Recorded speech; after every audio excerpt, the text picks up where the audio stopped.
po dun sa hindi mga nakakaalam, si Dolphy po ay ninong namin ni Chart. Pero dahil ang lahat ay hangat kumikilala sa natatangi niyang talento at istila sa comedy, itinuring siyang ninong o godfather ng lahat ng mga ibig pumasok sa larangan na ito. Tulad halimbawa ng dalawang ito, nagaganap sa isa sa mga paboritong skit ni Tito Dolphy kapag siya ay nagpapalabas sa ibang bansa.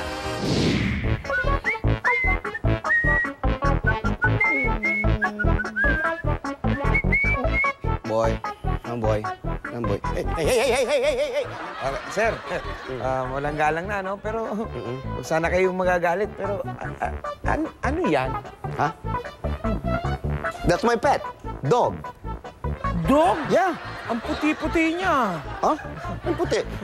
Brownie pangalan, puti. Brownie. Yan ba yung mga lahi ng Shih Tzu? Chicho, pinagsasabi mo. German Shepherd yan. German Shepherd. Hindi mo nakita? Brown. German Shepherd. Magaling yan. Ano ba mga talent? Maraming talent yan. Wait lang. Boy! No.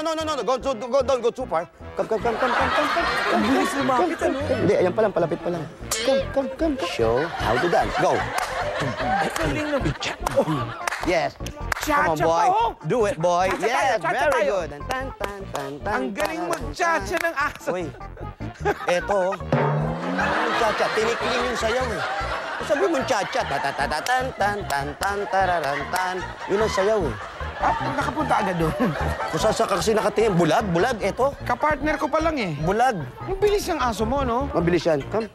Alam mo, isali mo yan sa sa mga competition. Magkakapera ka nun. Ayoko na. Sinali ko na, eh. Naayawan na ako sa mga contest. Bakit naman? Kasi pag nakita pa lang siya, ayaw na. Ba, dumadating pa lang kami. Naku, ayan na. Hindi natin kaya. Alam, magaling eh. Yung Inaayawan. Wala nag-e-entrance kasi alam, magcha-champion kami. Kaya... ano yung plano mo dyan? Benta na. Sayang naman yan, oh. Hindi. Magkano namang benta mo dyan kung sakali? Sana mga... 1,000. Pwede na siguro. 1,000? Oo.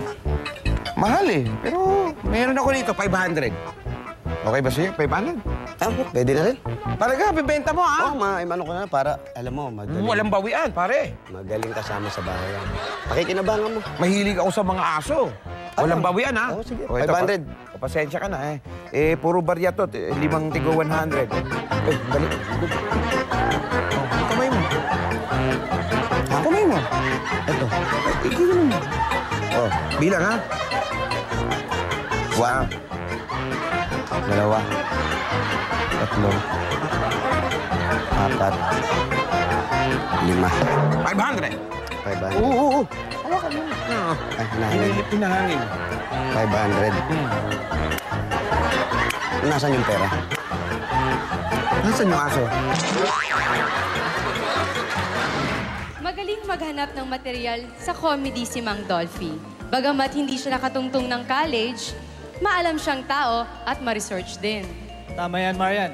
Katulad na lang ng Swan Lake, kilalang ballet na unang ipinalabas sa Russia noong taong 1875. Isa sa mga classical pieces na hilig paglaruan ni Dolphy. Sa kanyang mga palabas, kundi man sa pelikula, sa entablado at sa napakarami niyang TV specials. Narito ang isang halimbawa. Panoorin niyo yung huling ginamit sa pelikulang Nobody But One.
ang gabing ito, ang okasyong nito ay isang paglilikom nga ng pondo ng Dolphy Aid para sa Pinoy Foundation Incorporated. Kabilang po dyan ang Friends of Hope Incorporated. Ito po ay non-stock, non-profit organization that aims to initiate a collective movement that engages the nation towards helping improve the conditions of our public schools. At noon nga pong March 2012, inilabas ng Friends of Hope ang Hope in a Bottle.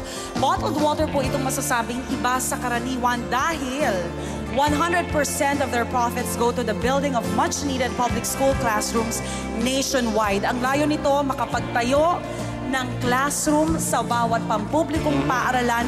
Buong Pilipinas po yan. Dolphy Aid is donating 500,000 pesos to build a classroom at the Emilio Jacinto School in Velasquez, Tondo. I'd just like to thank the Dolphy Aid Foundation on behalf of all the children that will benefit from this classroom. As Eric said, Tito Dolphy was the first celebrity to agree to support Hope in a Bottle, and as it would be, he is now donating the very first classroom of Project Hope to Tondo because that's also where he went to school. Thank you so much.